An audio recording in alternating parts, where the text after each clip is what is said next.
All right, good evening, everyone, and welcome to another edition of the Upper Darby School District Parent Information Night. I can't remember which one we're on this year. I know we're over 10 or just about 10. This one, we are doing one of our amazing partners, Lakeside Neurologic. We started a partnership a couple years ago, and of course, I'll have Dr. McGarry explain a little bit of history to it, how we came to be partners in providing this sort of support for parents, and then of course the work that Lakeside does in the classrooms. So we have online with us Wendy Elgert. She's our director of our counseling, our social services. And we also have Chris Puglisi. He's our director of pupil services on the line. Our superintendent, Dr. McGarry, is here with us. And I'm going to let Dan unmute so Dan can give us a little bit of history to how this partnership came to be. Dan, yeah, Rhonda, thank you so much. These parent informations have been awesome. I haven't missed one, and your most recent one on how to buy a home, I think, was really informative. So anybody on this call who was not able to participate in our last parent information night, I know Ms. Buford, these are recorded, correct? So parents can go back? Yes, they are. Really, really informative information. On the call, we have Dr. Puglisi and Ms. Elgart, and over a period of time, the administrative team has worked very hard to work on not only promoting student achievement in the school district, but also working with our families and students on recognizing trauma in their life, how to cope with trauma, and how to move forward in a positive direction. Certainly over the last 2 years, it's been very difficult on many families, especially in our community regarding COVID-19. And obviously the social injustice, sadly, social injustice that more of our kids have become more and more exposed to over the last several years. As a school district, we started to move forward with trauma-informed care, trauma-informed instruction well before the pandemic hit. And it just so happened that our partnership with Lakeside and Josh McNeil and obviously Nate, who's with us tonight, has just blossomed and continued to grow. We've actually done trainings not only with our parents, but with local law enforcement, with emergency responders. And I know Dr. Puglisi and Ms. Elgart deserve a lot of credit on this call. We've also moved forward and designed social and emotional learning curriculums in our school district. Just a lot of positive aspects to help our students work through coping with any trauma or adversity in their life. So we just wanted to give some focus to our parents tonight and try to build that relationship between home and school. I don't know if Chris or Wendy wanted to comment. I think they deserve an opportunity for all the hard work they put into this as well. Chris or Wendy?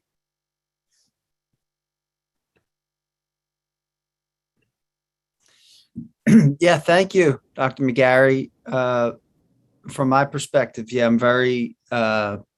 I'm thrilled that we have entered into this partnership with Lakeside. They are certainly experts and have really helped us build capacity in our district with respect to trauma-informed care.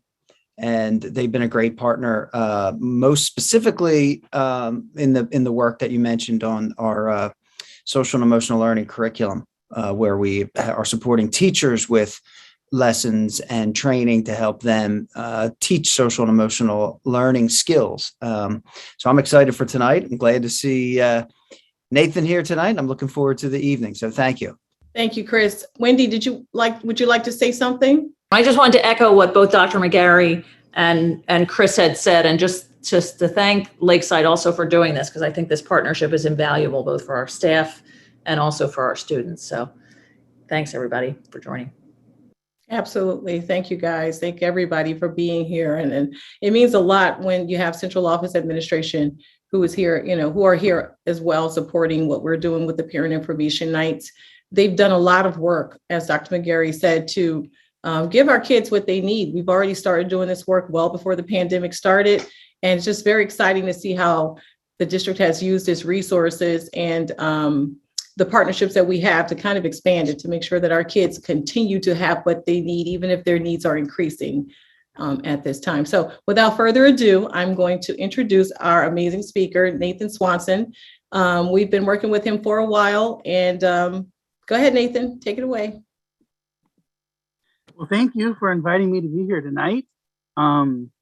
me, and then we have 11 staff or whatever committed to the district, working throughout the district and helping, staff and helping students to, create a environment in which all kids can learn well.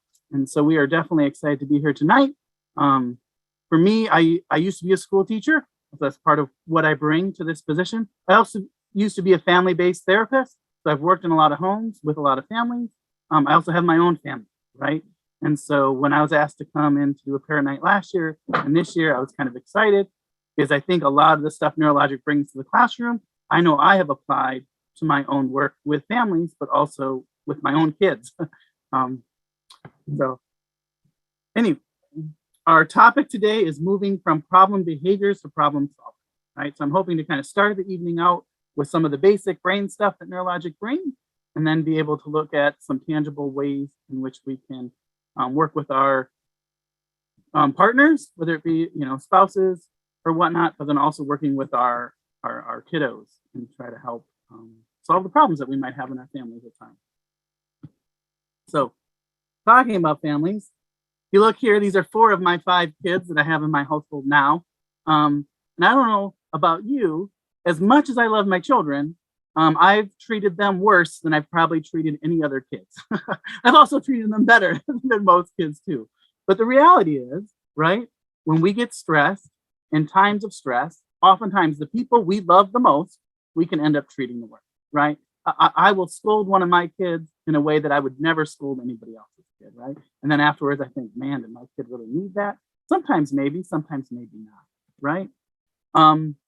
Also, as families, right, as family units, in times of stress, right, we may do things that separate us, right? Some people shut down, some people get loud, whatever the case may be. Oftentimes we do things that can leave the people we love most around us hurt, instead of doing things that can bring us together, right? And so tonight, hopefully what I'm bringing to the table is ways that some research, brain research and whatever, but also ways I've seen in my own family, been able to kind of help change these two realities oftentimes, so that under stress, we can kind of come together versus apart. That makes sense? All right, so what is Neurologic? Neurologic, we use a brain-based approach to help create sustainable, supportive, and emotionally safe environments for all children. And if I was going to add anything to this mission statement, I would say children and all those who work with them, love them, care for them, right?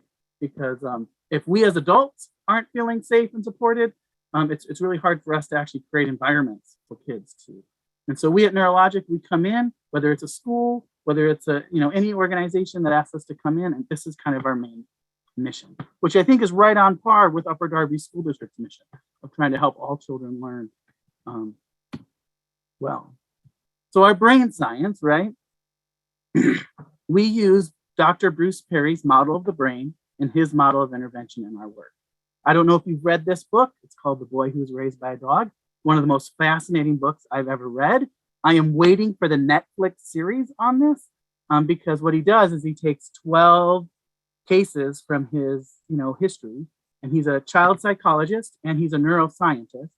And what he does is he talks about these cases, which are all kind of both horrifying but also fascinating, and he weaves in the brain science.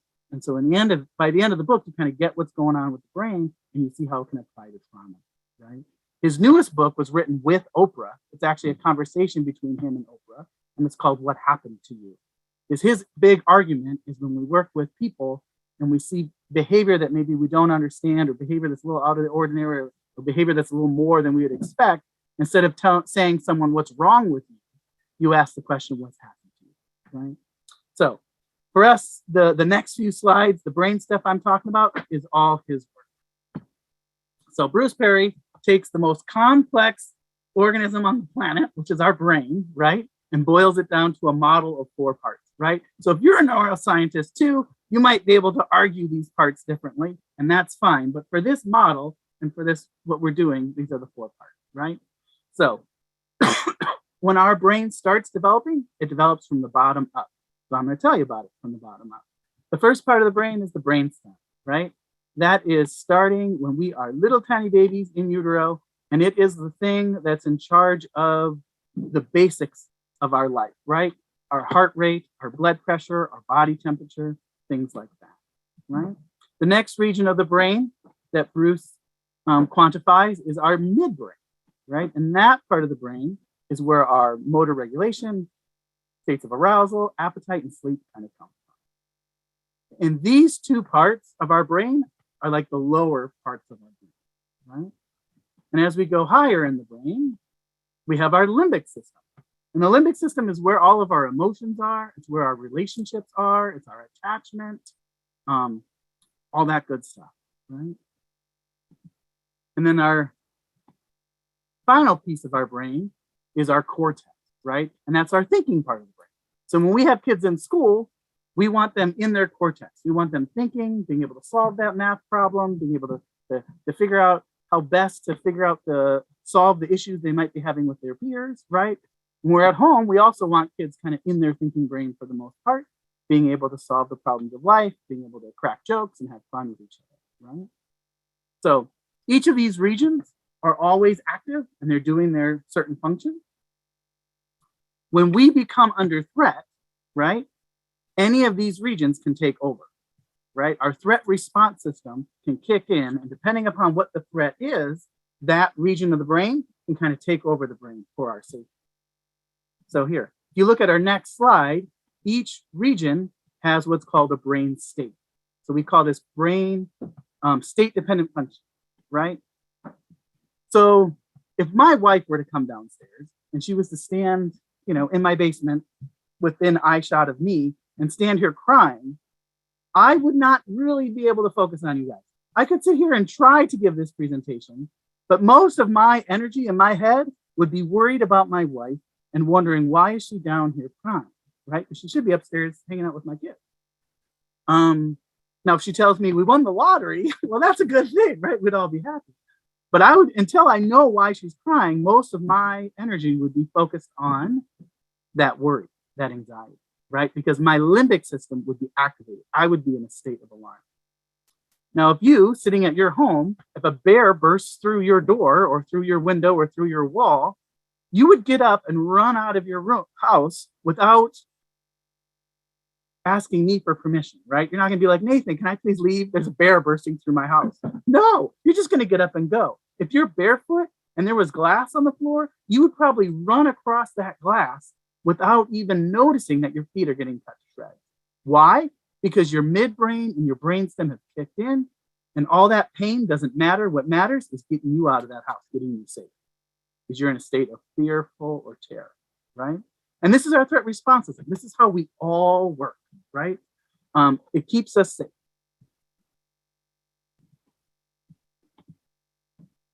And so just to give us a little bit of seeing what's going on here when our threat system is activated, typically our heart rate goes up, right? I don't know if you ever noticed when you start getting mad and upset, your heart starts pounding, right? And it makes sense. Our body is getting prepared for that fight or flight response, right? Now, for some of us, if we have a dissociative response to threat, we shut down, our heart rate may actually lower. But for most people, it goes up. Our thinking becomes different, right? When I'm calm and collected, man, I can sit down and I can write poetry. I can reflect on my life. I can do my taxes. I can do all sorts of stuff, right? But again, as we become more stressed out, as we become more worried, as we feel more unsafe, our thoughts change, right? When my limbic system is activated, I'm all about emotion, right? When I get lower in my brain, I'm just reactive. And if you're down in a terror state, you're just reflexive, right? If a doctor takes a little hammer and pops your knee in the right spot, your knee moves whether you want it to or not, because it's a reflex, right? And that's the way our brain is. When we are in that amount of unsafety, danger, right? Our brain just kicks into gear and we go. Our sense of time can change, right? I can plan the future today. I can plan my summer vacation. But if that bear was coming through the wall, I would not give two hoots about summer vacation, right?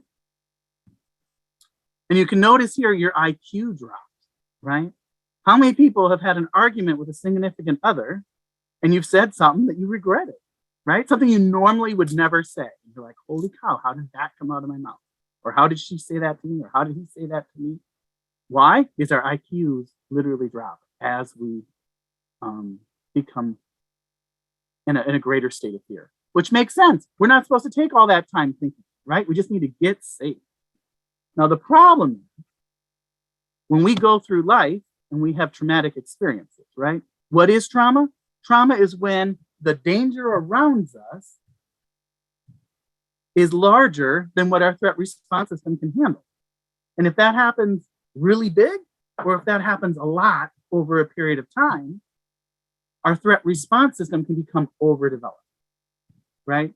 So I have an example here. This guy here, he is an arm wrestling champion. Can you tell which arm he arm wrestles with? Right?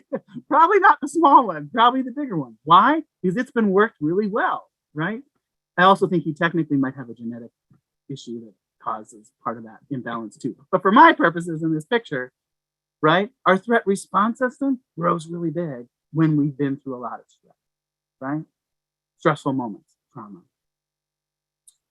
As our brain's developing, if that stuff is kind of happening, some of the other skills that we may be picking up along the line, because that threat response system is growing and that's where that energy is going, some of those other skills might be a little less, right? Those other areas of the brain may be underdeveloped. And so that's where we can see kids having large reactions to really small problems sometimes. It's because their threat response system is oversensitive, right? You may find that within yourself, right? For me as a kid, I went through quite a few different things that were not all that great. Once I got married and I started to have real conflict with my wife, all of a sudden I was like, why are my reactions so big? Well, part of why my reactions were so big was because of what I had been through, right? And so for us as parents, it's good to think and reflect on, like, if your kids get under your skin, what is that about? It might be something more than just your kid, right? At least that's what I've learned about my kids. When I was a teacher, if kids suck their teeth at me, it drove me nuts. You can punch me in my gut, I don't care. But you suck your teeth at me, I'm like, argh. So I had to think about that and figure it out. Anyway, what Bruce Perry talks about is how do we intervene, right? We know that, okay, our threat response system might be overdeveloped. Sometimes our reactions to things are larger than they need to be. Sometimes maybe they're less if we're disassociative. What do we do? Well, just like anyone who's upset, whether they've been through trauma or not, if you're working from your mid-brain and your brainstem, right, the basic needs of that part of the brain is physical safety, right? So if someone's reacting from that part of their brain, we need to help regulate them. Sorry, right? We need to help them breathe. We need to help them slow down. We need to remove some triggers, right? We need to get them to a place where their heart can kind of slow down a little bit, right? Because if someone's all amped up and we're trying to reason with them and try to talk to them, we're not going to be able to get through them. I don't know if you've seen that with your kids. I know I've seen it with mine, right? I have a 5-year-old, and boy, if she's really upset and I'm trying to talk to her, there's no way I'm going to win this argument. She's really upset. But I get her to slow down, drink a little bit of water, her heart rate calms, right? If someone's functioning out of their limbic system, right? That same 5-year-old, right? She's not extremely angry anymore. I've given her water. Well, now I'm sorry, Daddy, and she's crying because she's so sorry. Well, I give her a hug. I connect with her. I still love you, baby. It's okay. We got to figure this out, right? If someone's working from their limbic system, what they need is emotional and relational safety. And we do that by relating to them. We can validate emotions. We can listen. We can be empathetic. Now, I can validate that my 11-year-old feels overwhelmed by all the chores he has to do, but that doesn't mean I agree that he has too many chores. But I can provide some empathy that, yeah, at 11 years old, that is a lot of chores. I can see where you're upset. Doesn't mean he doesn't have to do them, but like I can at least validate his experience and his feelings around it. Because I don't know about you, but usually if someone's listened to me, I'm usually much more likely to listen to what they have to say, right? When I feel heard and understood, when my emotional and relational safety needs are met, I'm much more able to move up into my cortex where I can have the need of understanding, right? Where I can be reasoned with. So if I come along and a group of kids doesn't know how to do an assignment, right? The teacher passes out the papers, the directions were confusing, all of a sudden chaos breaks out in the classroom, right? Kids are worried because they're not gonna be able to figure it out. Well, we got to stop everything and fix that understanding, right? Let's clarify it. If I give bad directions on what I want my son to do, which happens quite often, can you go upstairs and get my phone? It's in, and I give him directions of the 6 places it might be. That might be overwhelming to him. He's on the way upstairs. He doesn't understand where it is. He might not be able to find it, right? So I need to help clarify. Okay, where did I say the phone was? And then he'll repeat it back to me. Okay, now go get it, please, right? So if someone's working in their cortex, that's when they can use it. That's when we can help them figure things out. And so depending upon, what happens and where our kids' brains might be, right, what state they're in can help determine what we do. Because what we want to do is help them get higher up in their brain so they can think. Make sense? Feel free to stop me anytime if you have a question or a comment or a concern. And thank you, Chris, for having your camera on, because it's nice to have at least one on while I'm talking. So thank you. I kind of get into panic attack because there's no cameras on. So thank you. So Nathan, right. checking the chat, I muted everyone during your presentation. So if they have some question or a comment, they'll put it in the chat. And when you periodically check in, I'll read those for you. Sounds good. So did we have any questions on like the brain stuff so far? No. Okay, awesome. So that's kind of Bruce Perry's brain stuff, right? So depending upon our level of threat, we react in a certain way, right? To meet those brain needs. And if we've been through stuff, our reactions might be more than what the environment around us really needs, right? But if we still need to interact with people with what brain state they're in, right? So if I just tell a kid like everything's fine, you're not in danger, that's probably not going to help a kid stay regulated, right? Because what they need is to breathe. What they need is to slow down, right? What we're going to look at today is how to move from those problem behaviors, right, to problem solutions. And so what I'm going to give to you is a system that was created by Ross Green and created by Stuart Ablon, and it's called CPS. And I'm going to let you in on a little secret.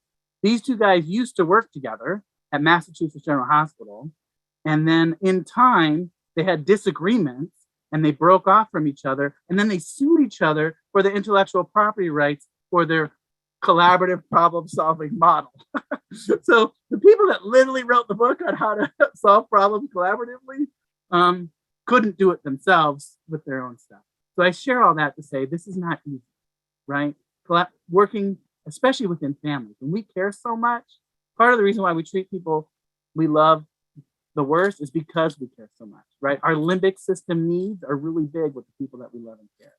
So some principles with collaborative problem solving, right? We at Neurologic believe this philosophy, and so do they, is that kids do well if they can, right? At the very core, no kid wakes up in life saying, when I grow up, I just don't want to do anything, right? Kids at the base of who they are want to do well if they can. Now, over time, this can be whittled away at, and the thinking can be altered. But even so, in the end, no, all kids can do well if they can. So then it comes down to how can we help them, right? Oftentimes, challenging behavior is due to lagging skills, right? There's all sorts of things that we as adults hopefully know how to do. Oftentimes, we still don't either. We some of these same skills are skills we need help with. And that's one thing that we do as Neurologic coming along teachers is helping them to see kids, not student behavior, not just as poor choices. Because remember, depending upon our brain state, kid might not be making choices. They might just be reacting. Well, how can we give them skills? How can we teach them? And how help that stress response system become a little less sensitive with those brain needs being met so that they can have regular reactions, right? For us, working as parents with kids, our kids are children, and sometimes it's easy to forget that, right? Rewards and punishments don't teach skills. The next slide will take a look at what rewards and punishments do. And challenging behaviors oftentimes can be predictable, right? Oftentimes with our kids, I may not know when my 5-year-old's going to melt down, but I know the kind of things that help her melt down. I know the stressors in her life, right? Same thing with my teenagers. I know the stressors. So I can plan and I can try to be creative for the next time I know something's going to happen, right? It doesn't always have to be a surprise. And that planning can help me as a parent to be more regulated myself, right? is I, as a parent, need to stay in my cortex if I'm going to help my kid. Right? So we can try to be proactive. Okay. So this may be the most controversial kind of stuff I have to say. And I just want to recognize, like, all parenting styles can be different or whatnot, but I want us to really think about, when we think of rewards, punishments, and ignoring, these are the kind of three cards that our society kind of takes first with kids oftentimes, right? And rewards and punishment and ignoring can look different ways, right? And I'm not necessarily against these things, but I think what is important is to figure out, what do they do and what do they not do? And oftentimes we lean on consequences to do things they can. And that's why sometimes I don't know if you've ever felt this with your own kids. It's like, no matter how many times I ground them or how many times I lecture them or how many times I fill in the blank, the cycle just keeps repeating. And we see that with students all the time in the classroom, right? And so part of this is, what do they do?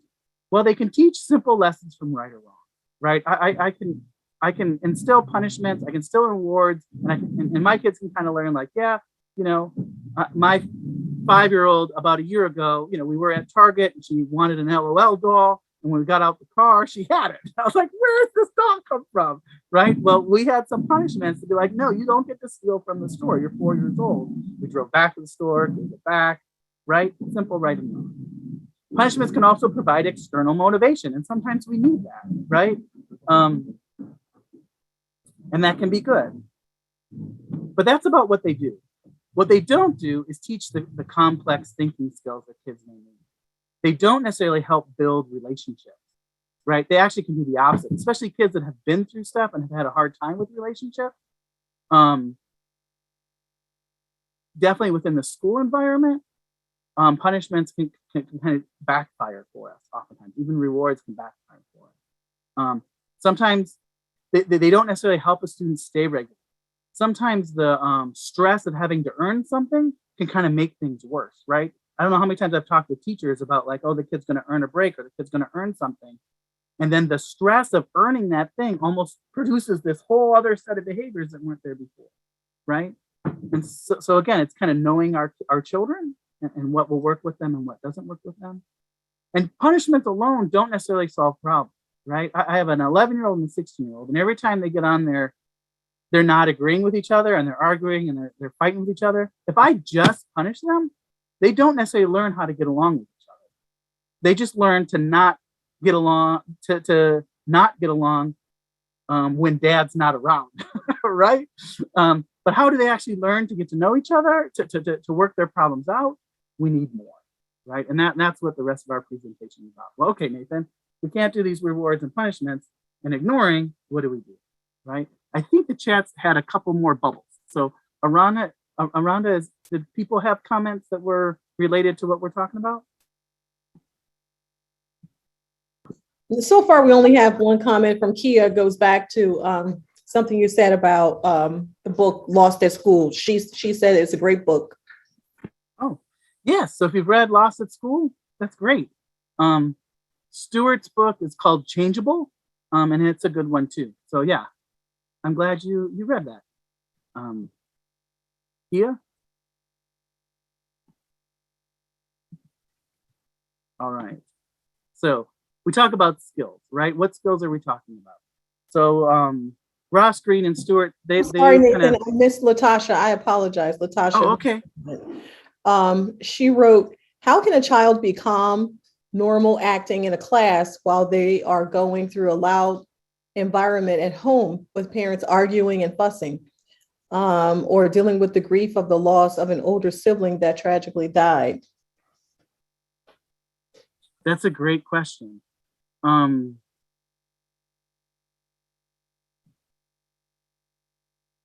For us, oftentimes, so again, every scenario is unique, right? But I know we've had where, like, a student has had a death in their family, like over the weekend or something like that, right? And so we oftentimes will come in and suggest, pulling academics back a little bit, right? If a student, have compassion for the student, have compassion for the kid, right? If we know they're going through transition, or kids in foster care and they get moved from one home to another, right? Can be an equally kind of upsetting transition and whatnot. So sometimes we'll recommend, it's okay to you don't stop teaching the kid, you don't stop expecting anything from them, but it's okay for a period of time to kind of adjust how much pressure, right? Or how much is expected of them as they're kind of going through it. It's harder when things become longer term, right? But even then, I think there's like this window of tolerance kind of idea, right? And so it's being able to help meet the kid where they're at. And I actually think the plan B problem solving that we're going to get into is really crucial for kids like that to be able to have a space to have a conversation with the teacher or another safe adult for them to be able to share kind of what they're going through and what they can take on and what they can't take on. It's hard because oftentimes schools may or may not know if stuff's going on. For us at Neurologic, we kind of look at just look at the kid's behavior, right? If there's behaviors that are pretty extreme, we're just going to assume that that's evidence that something's gone on or something's going on at some point in time. And so therefore we can kind of meet the kid where they're at with their behaviors. We don't necessarily need to know the whole story, right? So I don't know if that gets added a little bit, but we'll go through plan B and see if that makes sense, right?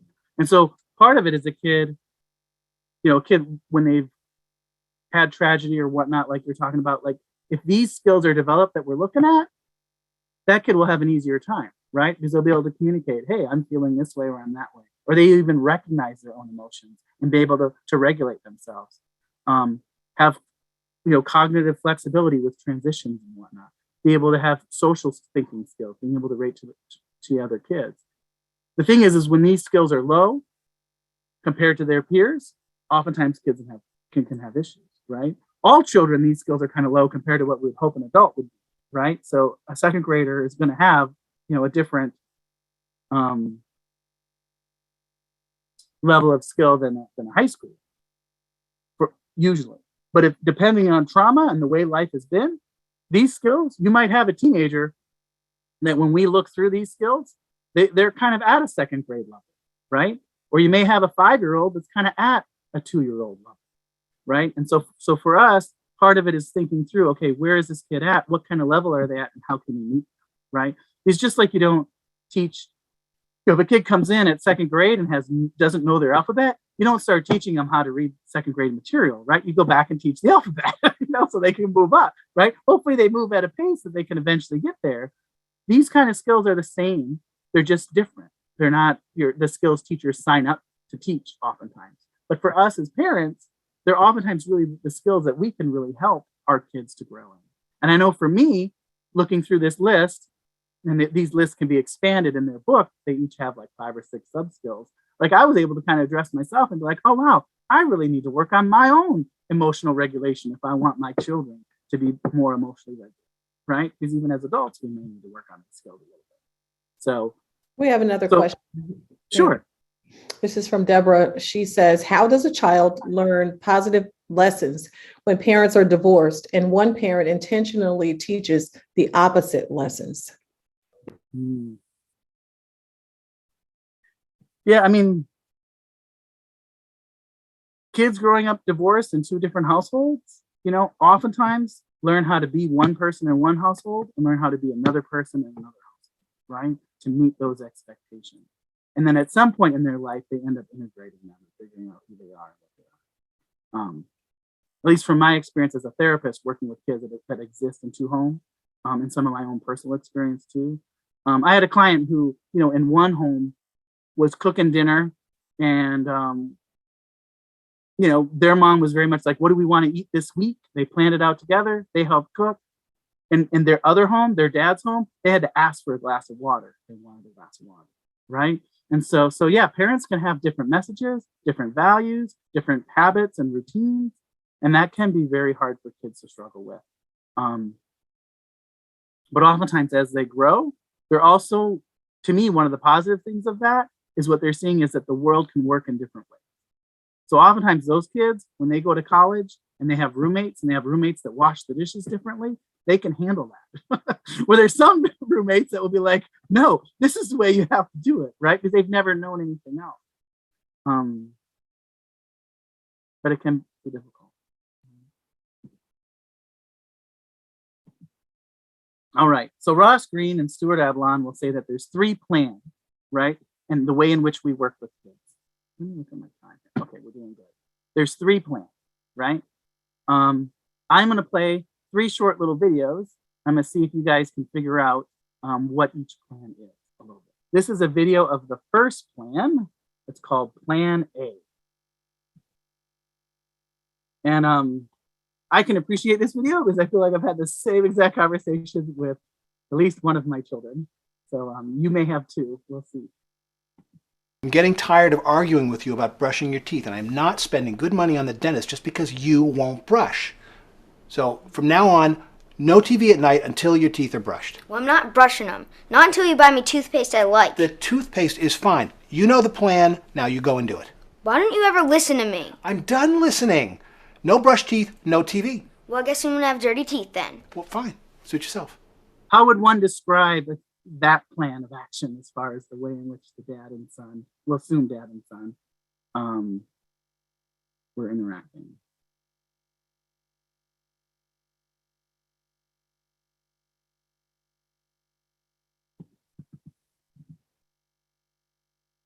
So guys, go ahead and pop your answers into the chat. So one for me, I put inflexible.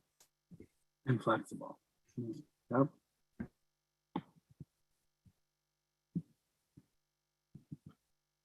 Stubborn, right? Not listening, demanding, right? Failed on both sides. Yep, definitely. Uncompromising, right? So we call this one the my way or the highway plan, right? The adult is kind of said, hey, this is the way it needs to be. You need to do it, kid. And there are times in life when we have to do plan A, right? My 2-year-old, he is not riding his little beetle bug that he rides on the sidewalk in the street. He's just not. Like, there's no conversation. We're not going to collaborate on anything, right? No, you don't get to go, right? The problem is if we as adults lean on plan A all the time, how do kids end up feeling, right? And as a society, this is the way in which children are treated, right? And historically, this is the way children are treated. Like plan A is kind of the way, right? And just as in all of our parts of society have become more about choice and talking and identifying, and more feelings and things matter and that kind of stuff, plan A for this generation of kids can be more difficult to swallow, right? For me, when plan A happened, I knew to do plan A or, I might end up on the floor, or against the wall, or who knows, right? Yeah, good friend of mine, her mom's shoes were coming off, and you did what mom said, but you didn't want the shoes chucked at you, whatever it might be, right? But the end result of plan, right, if it's overused, is that kids oftentimes don't feel heard, they don't feel understood, and there's resentment. And as a parent, that's oftentimes the case too. Did this dad feel heard? Did this dad feel resentment towards his kid by the end of it? You betcha. They both ended up in the same place. If dad comes home with a new toothpaste tomorrow, I would bet $100 that kid is not going to try it no matter what, right? So that is plan A. And again, there are times when plan A is needed. All right. Now this is plan C. You might be like, Nathan, where's plan B? Well, plan B is Ross Green's plan, and we're going to watch that one next. But this is plan C. I'm going to play it, but please don't sneeze because you might miss it. It's time to brush your teeth. I'm not brushing my teeth. Okay. All right, you had it. It was quick. How would we maybe describe this one?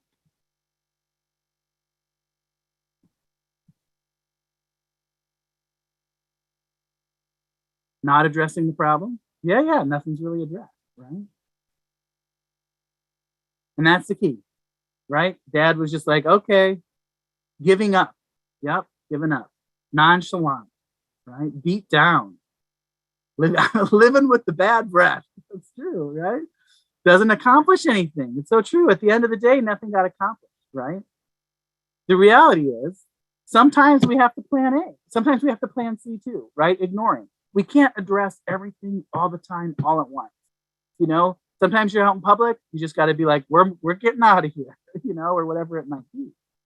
But again, if you do this all the time, right? If we as parents give in too much or we ignore, what is the end result? And I've I've heard this in therapy with teenagers when I was an in-school counselor that felt like ignored by their parents, very much internalized that like, no matter what I do, my dad and mom don't seem to care. And they just keep doing more and more, right? And so again, Plan C can be good at times, but if it's overly used, it's what we lean on, the end results aren't necessarily good, right? You have a question, Nathan? As parents, are we to accept behavior of this nature? This nature, the kid not wanting to brush his teeth, like his defiance like that? Yes. So, okay, cool. I would say the next plan would be my recommendation of what we do when we see this, right? Is acceptance.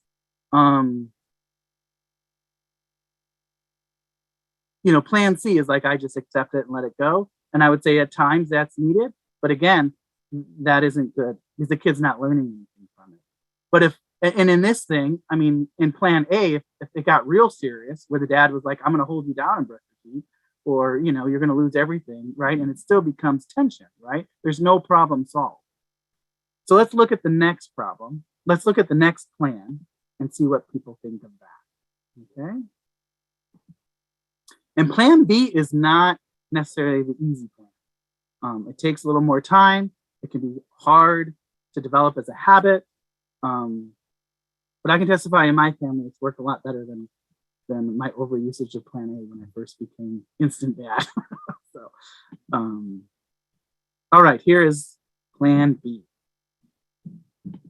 Arguing about you brushing your teeth, but I'm not really sure why. What's up with that? I don't really like the way the toothpaste tastes. It tastes terrible. Don't like the toothpaste. Well, we've had that problem before. But I thought you liked the new toothpaste. Well, I did, but I don't anymore. Okay, so the new toothpaste doesn't taste good anymore, and that's making you not want to brush your teeth. Yep. All right, I'm not saying you have to use a toothpaste you don't like. The thing is, we've been through a lot of different toothpaste trying to find one you do like, and you haven't really liked any of them. And I'm concerned that if you don't brush your teeth, you're going to get cavities, and we'll have to spend a lot of money at the dentist. So I wonder if there's something we can do about the taste of the toothpaste so that you'll still brush your teeth and not get cavities. Do you have any ideas? Well, I could brush my teeth without toothpaste. That's an idea. You wouldn't use any toothpaste at all? Uh-huh. And you'd still brush your teeth without me having to get after you about it? Yep. Well, you might still need to remind me. Well, I don't mind reminding you. It's the reminding you 10 times and then we argue about it. Let me see if this idea works for me. I mean, I certainly would be happy about your teeth getting brushed more often. I don't know how happy I'd be about the no toothpaste part. But then the dentist did say that brushing is more important than using toothpaste. So yeah, maybe that would work. Should we give this a try? I guess so. And if it doesn't work, we'll talk again. We'll see if we can come up with something that does work. Okay? All right. All right, so what did we see going on in that video? So we have some other ideas of things besides toothpaste, right? That would be good. Teamwork, for sure, right? Effective communication, negotiation, right? Some give and take. Did dad get everything he wanted? No. But is dad a step closer? Yeah. Yeah, we didn't see the defiance, right? That we saw in the first video. One thing that to tie the brain stuff into what we were just talking about, in video A, both of them were defensive, right? They were working from their limbic systems, right? I want you to do it. No, I'm not gonna do it, right? Dad's feeling undermined. He's feeling disrespected. The kid's not feeling hurt. They're both in their limbic systems. So they're not able to process, right? They're not able to see each other or hear each other. Plan B starts out with dad very regulated, right? He's not mad and angry that the kid's not brushing his teeth. So for me, when I go to have a Plan B conversation with my kids, I need to work through my own emotions first Because if I'm pissed off that they haven't done those dishes, then the battle's already lost, right? Because I'm not going to be in the right mindset to have a good conversation with my son. And so to me, that was the first note. Dad was like, hey, what's up, right?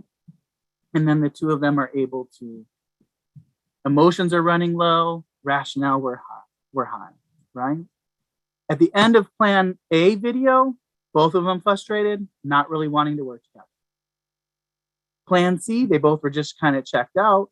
But Plan B, I could see Dad bringing home a new toothpaste in a couple of days and the kid maybe being willing to try it, right? Or Dad could say, hey, I heard some people do baking soda. It doesn't even have a flavor. You want to give it a try? I could see this kid being like, yeah, I'll give it a try, right?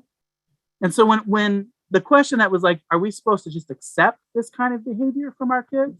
Well, I think if we're in that emotional state and we're at a place where we're like from our limbic system or lower in the way we're treating our kids, I'm not saying we should accept that behavior from them, but I am saying that we shouldn't be surprised that that behavior is going to be coming out. I'm just not, because if we've trained our kids that their threat response system is triggered and they just shut down and go into forced compliance, that's not necessarily good either, because they're not gaining any of these skills that we're talking about, right? They haven't figured out how to solve a problem with someone they love. Instead, they know, I don't want to be punished in some certain way, so I'm going to just submit, right? Where through Plan B, we may not get the end result we want in the beginning, but relationally, we're in a place where we're still moving towards what we hope for, right? And at the end of this, both dad and son felt respected, they felt heard, they felt understood. I could see the two of them going out and doing something and having fun together, right? Could not see that at the Plan A. If it was like dinner time, it'd be like a hard time to eat, right? Modeling problem solving for our children, exactly, right? If we do this with our spouses or with our partners, that's good because we're modeling it in that way too, right? So let me run through a little bit about what this plan is. And I know we're getting close to our time, so I will move through this. Yeah, we're doing pretty good on time. Okay, only my button will work. Here we go. So there's 3 steps to Plan B. First is the empathy step. Second is the adult concern step. And third is the invitation to solve the problem together step. What I like about this is there is a space for everybody. Oftentimes, the critique against Neurologic and others that do trauma-informed care is that we focus too much on the kid that's suffering, or the kid that we see as suffering, right? The kid that's maybe been through stuff, and we don't focus on the needs of others. And the reality is, if we use a plan like Plan B, everybody's concerns are addressed, right? This in the classroom, this can be done between 2 kids. This can be done between a teacher and a student. This can be done between a teacher and the whole class if the teacher sees the whole class doing stuff, right? Same thing can be within a family, right? If you have multiple kids, empathy, it could be, hey, kids, what's up? It can be done more than just one-on-one. Our example, and what we're going to talk about right now, is one-on-one because that's kind of easiest to do. Okay, first step, right? Empathy. The goal is to gather as much information so that we understand the kid's perspective. That's part of the goal, right? Now, oftentimes as adults, we're intelligent, we have eyes, we see things. We step into conversations with kids thinking we know everything, whether we mean to or not. And because of that, the kid oftentimes doesn't feel as heard as maybe they could be. So I like to go into these conversations pretending I know nothing, because then I can draw that information out of my kids or the students I'm working with. Yes, the dad repeated back, right? So one way to help your kid feel understood is when you hear what they have to say, you kind of give it back to them, either in their words or you use your own words. I think this is what I hear you saying. And then you give it back to them. And then the kid's able to say, like, yeah, that is what I'm saying. Or they're able to clarify, that's not what I'm saying. This is what I'm saying, right? So there can be a reach of understanding of each other. And again, a kid may say stuff that ticks you off. I know I've had these conversations with my kids and they start telling me what they think. And I'm like, are you kidding me? Your brother's not like that. How dare you say that about your brother, right? That's where my brain goes. But when my brain starts to go that way, I'm going in my limbic system, right? So I have to have some exercises in myself to be able to, okay, I don't have to agree with my son. I just need to listen, right? And validate the emotion. and stay level-headed, because we can get back to that other stuff later in the process. So what do we say? I've noticed, right? And state what the problem is, right? What's up with that? So a couple weeks ago, my 11-year-old, one of his chores is when he gets home from school, he needs to unload the dishwasher. I hate telling him to unload the dishwasher. He really has no problem with me having to remind him 100 times. I do. It pisses me off. So sorry to curse, but it's just the way it is.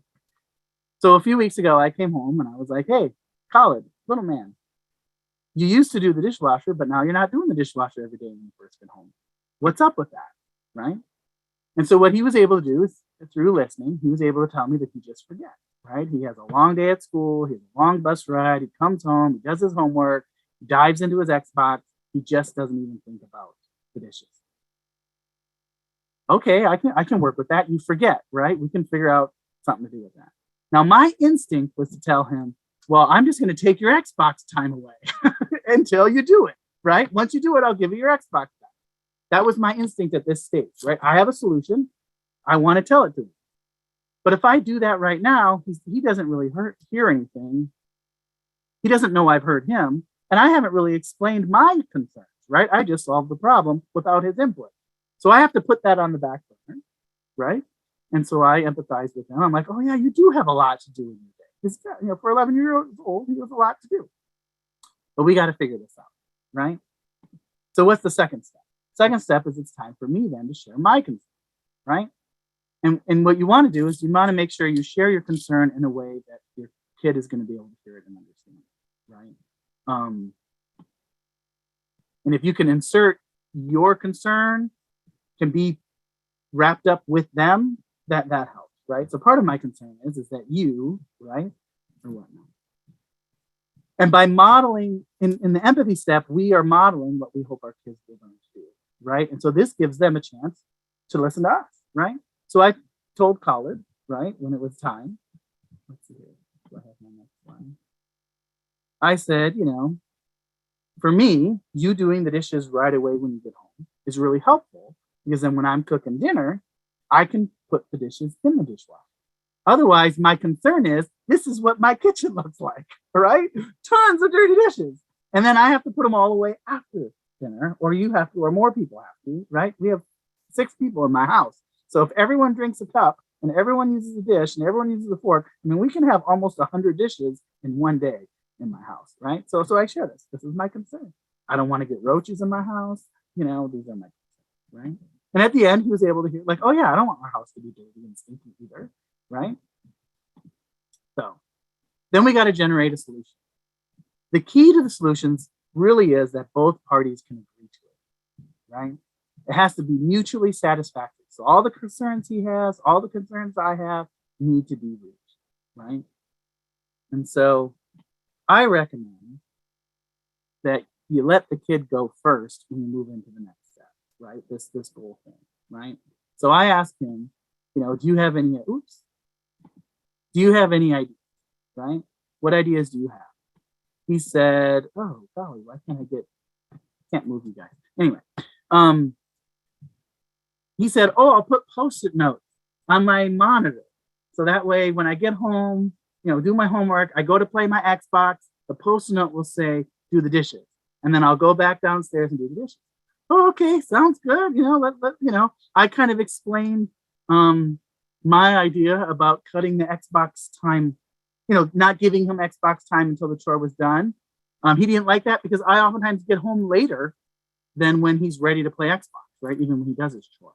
And so I was like, okay, I can see that, you don't want to wait an extra half an hour till Dad gets home. Okay, so let's try the Post-it notes. Let's try it. See how it goes. Can you guess what it was? The first day went well, right? But 2 days, 3 days later, he's not doing it. So what did I do? Yell and scream at him, punish him, take his Xbox time away? No, I go back to step 1. Dude, where's your Post-it notes? What's happening? The chores aren't getting done again. And he was like, oh, the Post-it note falls, and then I lose it, and then I forget to put it back on my monitor, and so as we're talking, he's like, you know what? I think you really need to just not turn on my Xbox time until I have my choice. Like, that's what he said. okay, I can do that. That was my solution, right? I can do that. And that's what we do now, right? You know, he'll text me through his older brother because he doesn't have a phone, but like, hey, the chores have been done. And then I'll turn on his Xbox time. So that's how we actually worked around, like, how are we going to get around you having to wait that extra half an hour? Heaven forbid, you don't get to play Xbox for half an hour, right? But for him, that really matters, even for me. So for me, it doesn't, right? But in his 11-year-old world, that's really important. So part of our solution was that, you know, he could text through his brother to let me know. And then on my phone, I can give him, you know, his 2 hours or whatever he gets me. You know what? He's been doing his chore, right? The last 2 weeks, he's done it every day. Now, if I would have just said, you're losing your Xbox time, he would have been really resentful. And something may happen in the future that we need to revisit, right? So a couple simple examples, toothpaste, chores, right? But hopefully relatable. Any questions on this? Does this seem like bogus? Does this seem like something that people can do? Comment from Sharon. Do you see it? I do. It says, I encourage my adult children not to say my house or my, because it makes their children feel my things belong to just their parents, not theirs. Therefore, they should care about the house, walls, couch. Yeah, it's our house, right? Try to instill that, like, we're a family, we do this together. I love that. Language is so important. The subtle messages that we give is really important. So yeah, I love that comment, that idea. Thanks, Sharon.